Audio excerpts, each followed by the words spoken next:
नव नव audio video सबसे पहले देखबा के लेल हमर चैनल के लाल बटन दबा के सब्सक्राइब करू और घंटी के निशान पर दबा के ऑल नोटिफिकेशन के जरूर दबाओ। Meenakshi Music Studio। नया सालियो सब रहू न मिल खुशहालियो कोने अपन बताबू हाल चालियो चलू मिलके मचेबै धमालियो हले नया सालियो सब रहू न मिल खुशहालियो कोने अपन बताबू हाल चालियो चलू मिलके मचेबै धमालियो तो सुनु कन हमरो आई ऑलरेडी यारा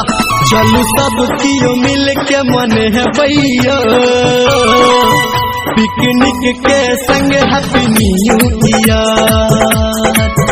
चलू सब कियो मिल के मन है भैया पिकनिक के संग हैप्पी न्यू ईयर।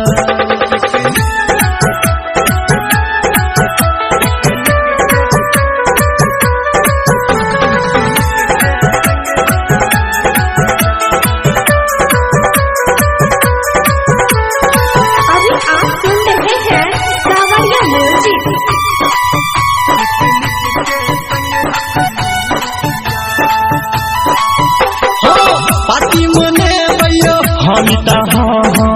केक कटे भैया हमिता हाँ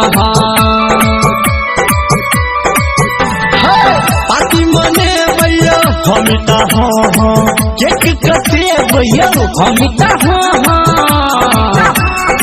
आई बात करू सबकी मिलके अपन क्लियर चलू सब कियो मिल के मन है भैया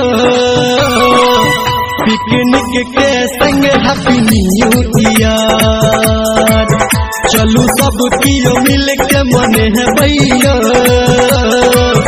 पिकनिक के संग हैप्पी न्यू ईयर।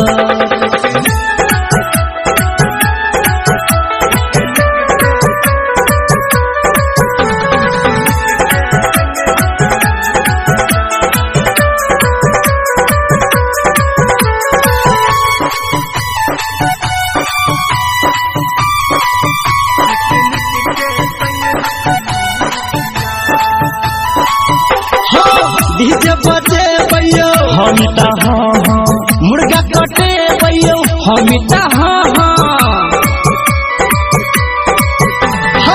डीजे बजे भैया हमिता हाँ मुर्गा कटे भैया हमिता हाँ